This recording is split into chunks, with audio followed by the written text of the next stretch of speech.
I got some exciting news. I'm getting ready to upgrade my workshop with a new tool very soon. To get ready, I built a 5 by 5 foot workbench. This bench is also great without a tool on it and can be used as a great work surface with ample room for any activity. Do you want one too? Follow me and lessons anfangen. There's dirt on my hands, strong like a tree. There's roots where I stand. The workbench is pretty big, and I had to clear out some space. That's all I can spare for now, but it should be enough for the build. I got the plywood from Home Depot. A sheet cost me around $50. Since I built a 5 by 5 foot workbench, I had to buy 2 sheets.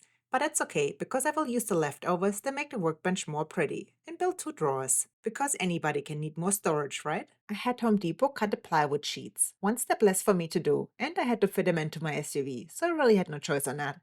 I laid them next to each other on my workshop floor to build a frame on top of it. I used 2x4s to build the frame. Those are the leftover 2x4s that I showed you in my last video. My little gold bar stack, since they're premium cut.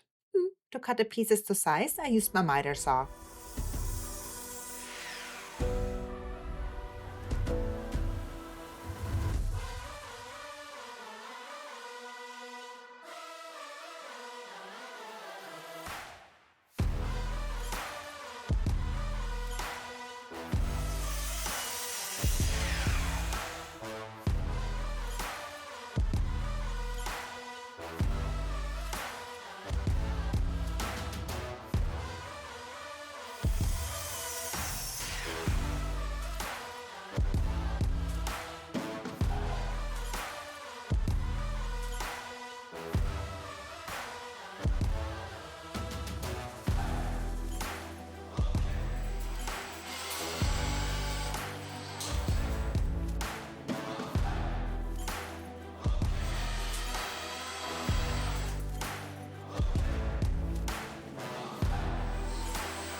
Once I had the first frame assembled, I just copied all the measurements of each of the pieces to duplicate the same frame for the bottom side of the workbench.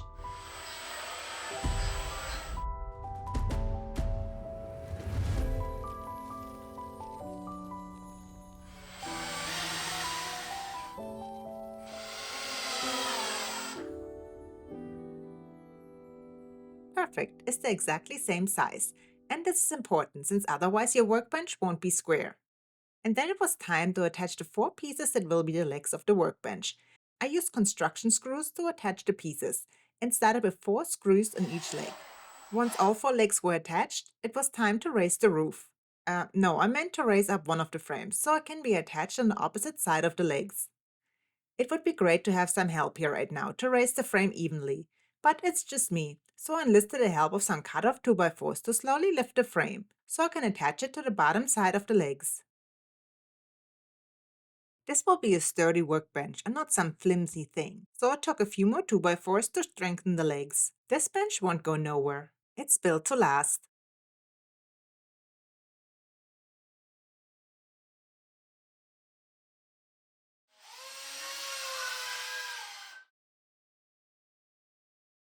Each leg consists of 3 pieces of 2x4s and has 24 screws that hold it all together. I would say it's bombenfest. Well, it definitely holds my weight without any issues, but the machine I'm getting might be a bit heavier than me, and there is the weight of the added lumber on top of it, but I see no issues with it. How much weight do you think a frame like this can hold? I can tell you it's definitely more than I would ever put on it. It would just be great to know. I had to remove the plywood from underneath the frame so I could attach it, and attaching it is most easily done from the top. So I flipped the frame to its side, picked up the plywood and laid the frame back down, and then I added a plywood on top of it. What's top or bottom doesn't matter, it looks the same on both sides. Just make sure that you pick the nicer side of the plywood to put it on top. And then I used some MeikeMade screws to attach the top. I'm attaching the workbench from the top. so the top of the screws will be visible. Now that's the easiest way, and I'm okay with this because once I place my new machine on top of it, the screws won't be visible anymore. Now, if you like to use this as actually a workbench, I would recommend attaching the screws from the bottom, so they are hidden. You can do this by using either pocket holes, or you can use some extra long screws that go through the 2x4s underneath. Don't act surprised to see me use a pocket hole jig yet again. When was the last time I haven't for a project? Anyways, I'm building the face frame for the workbench to make it a little bit prettier, and also build a frame for the drawers. After all, I want the workbench to not just be sturdy, but also pretty. And just some bare 2x4s screwed together just won't do it for me.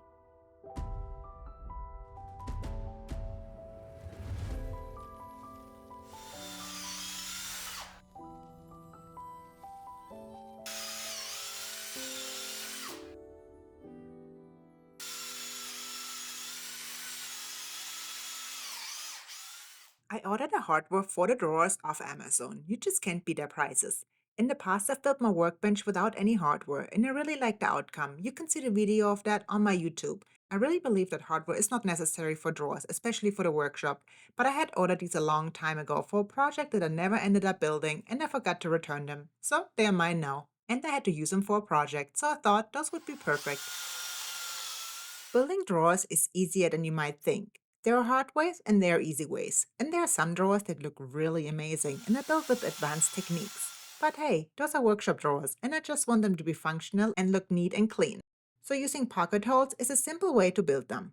It's easy to hide the screws since they will be either covered by the bottom side or in the back. Also, the drawers are really stable and I had never had any issues with them coming apart. Pocket hole screws are notorious for moving the last second, so make sure you clamp your pieces together before you start tightening the screws. And that's it already. We got a frame for the first box. Before I finish the box and cut the bottom piece to size, I make sure it all fits into the opening. Perfect. For the bottom piece, you can either cut it big enough so it's the same size like the box itself and just glue and nail it in place. Or you can do what I did and cut it as big as the inside of the box, so the piece will slide right into it, and then use pocket hole screws to attach it. Those holes don't look nice, but you will never be able to see them because it's the bottom of the drawer.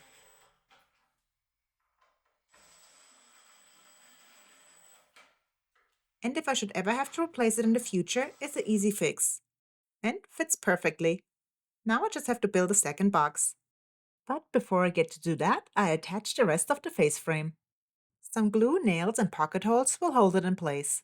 To be able to move the workbench around, I ordered some casters off Amazon, but as they arrived, I really didn't like them, so I kept searching and found those cool casters. They're exactly what I was looking for. I won't move the workbench often, so I wanted it to place sturdy on the ground. Sometimes if you have wheels attached, there's still a slight wobbling in the workbench, even though the wheels are locked. Those casters move the wheels up and down and are super sturdy. They can carry all the weight and more that I need them to. And they're super simple to attach. Moving that latch back and forth will lower or raise the wheel. It moves pretty slow. However, once it's on the floor, I know exactly how much I have to raise or lower the wheel to lift the workbench just slightly off the ground to get enough clearance to move it. Now all that's missing are the drawer fronts. I cut them out of plywood and I will use some of the edge tape to make the edges pretty. And we are fertig! I'm ready for my new tool to arrive. And I can wait for it.